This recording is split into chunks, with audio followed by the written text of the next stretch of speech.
I won the biggest lottery jackpot ever, $1 billion. The day I was supposed to pick up my winnings, my wife got kidnapped. The kidnapper, cocky as hell, started a live stream for the whole world to see. He pointed at the camera and said, "Mr. Alex, you want your wife back? Trade me that lottery ticket." I calmly pulled out our marriage certificate from a drawer. My voice was even harder than his. "Tell me, how much to just get rid of her?" On the screen, my wife Sarah was tied up in some beat-up old factory, her face white as a sheet. The comments were blowing up. "Holy crap, this looks way too real. No way, this is fake." The stream went viral in minutes. As the views shot up, Sarah's parents, Robert and Karen, found out and started blowing up my phone. Meanwhile, I was just chilling with my coffee, chatting with the kidnapper. To speed things along and get him to just finish the job, I transferred every last dollar from our joint account into the streaming platform as tips. Next thing I know, my front door slams open. "Alex, what the hell? My daughter's been kidnapped and you're sitting here drinking coffee?" I set down my cup and looked at Robert. "Mr. Robert, I want to save Sarah too, but come on, his demands are insane. I can't do it." Before I could say another word, Robert grabbed me by the collar. "What's that supposed to mean? Is my daughter's life worth less than some lottery ticket?" He was shaking, eyes full of disbelief. "Mr. Robert, you know I'm broke. No way I'm giving up this ticket. But hey, don't worry, I'll make sure Sarah gets a nice funeral." Karen lost it. She pointed at me and screamed, "You piece of crap. Sarah is your wife. How can you just let her die?" I glanced at the live stream like it was nothing. Right now, $1 billion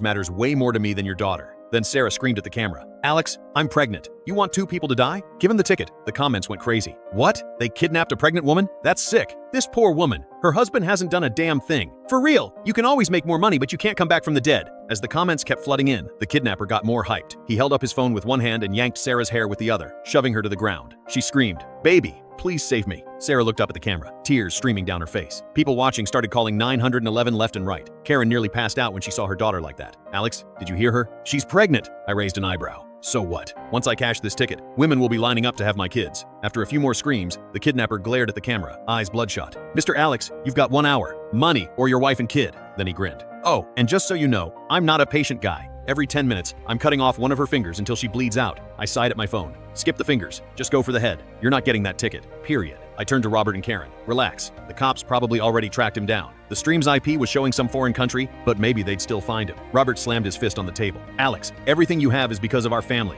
Who do you think you are, refusing to save my daughter?" He wasn't wrong. The Roberts weren't rich, but they were way better off than me some. Nobody from the wrong side of the tracks. I even got my job through Robert's connections. I was trying to think of a comeback when a bunch of cops burst through the door. Captain Miller walked straight up to me. "Mr. Alex, we can't locate the kidnapper yet. To keep your wife safe, I'd recommend you try to keep him calm." He paused and gave me a look. "Since this is being live streamed, our bosses don't want any bloodshed on camera. We need your cooperation." Before I could answer, Robert jumped in. "You heard him. Even the cops say, give up the ticket. What are you waiting for?" I cleared my throat and smirked. "Officer, sorry, but I'm not giving up that ticket. If something happens to the hostage, that's on you guys for not doing your jobs." The cops looked stunned. Click the link in my bio to get the full story for free.